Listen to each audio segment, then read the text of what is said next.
वहिवाटीच्या मोजण्या बंद. नाही नाही नाही नाही, सॉरी सॉरी सॉरी, मोजण्या बंद झाल्या होत्या पण आता पुन्हा चालू झाल्यात. आणि कशा पद्धतीने चालू झाल्यात, चला तर मग ह्या व्हिडिओमध्ये जाणून घेऊया.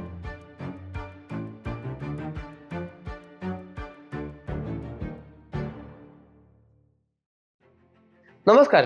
कुठलाही कन्स्ट्रक्शन प्रोजेक्ट चालू करायचा असेल तर त्याला सर्वप्रथम गव्हर्नमेंट मोजणी लागते. आणि तुम्हाला माहीतच असेल की काही दिवसांपासून वहिवाटीच्या मोजण्या बंद केल्या होत्या. त्या का, तर शासनाला अनेक अडचणींना सामोरे जावे लागले होते.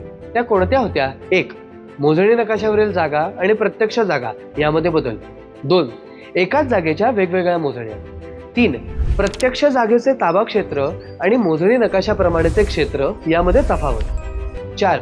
एकापेक्षा जास्त लोकांच्या मोजण्या एकमेकांवर ओव्हरलॅप होतात. तर या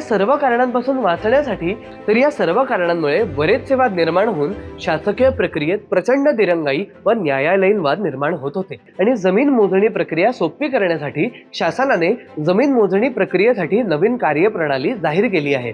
याबद्दलच आपण आज माहिती घेणार आहोत. तर मोजणीसाठी अर्ज करण्यापूर्वी तुम्हाला तुमच्या संबंधित प्राधिकरणाकडून किंवा महानगरपालिकेकडून तात्पुरता लेआउट मंजूर करून घेणे आवश्यक आहे.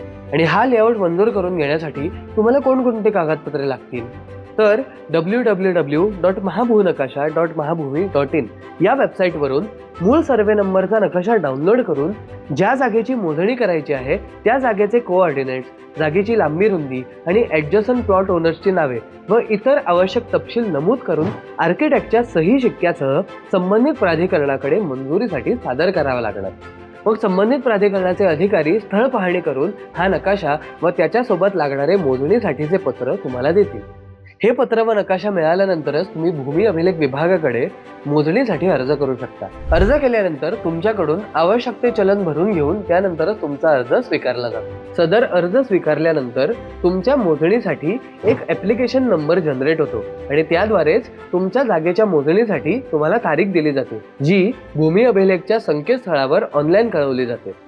मग त्यानंतर सदर तारखेवर तुमच्या जमिनीची मोजणी होते आणि त्यानंतर तुम्हाला त्याची प्रत पण दिली जाते. तर यामध्ये असा एक मुद्दा आहे की जर तुम्ही दिलेले कोऑर्डिनेट्स आणि जागेची लांबी रुंदी आणि भूमी अभिलेख विभागाचे रेकॉर्ड्स यामध्ये काही तफावत असेल तर तसा अहवालही भूमी अभिलेख विभाग संबंधित विकास प्राधिकरणाकडे सादर करण्यात येतो. ही संपूर्ण प्रक्रिया वहिवाटीच्या मोजण्यांमध्ये होणारे वाद आणि सामान्य नागरिकांना होणारा आर्थिक आणि मानसिक त्रास कमी करेल अशी अपेक्षा आहे. तुम्हालाही तुमचा कन्स्ट्रक्शन प्रोजेक्ट चालू करायचा आहे पण अप्रुव्हल्समध्ये अडचणी येत आहेत, तर आजच पेन्शनवाल्याला संपर्क करा आणि अप्रुव्हल्सच्या टेन्शनमधून मुक्त व्हा.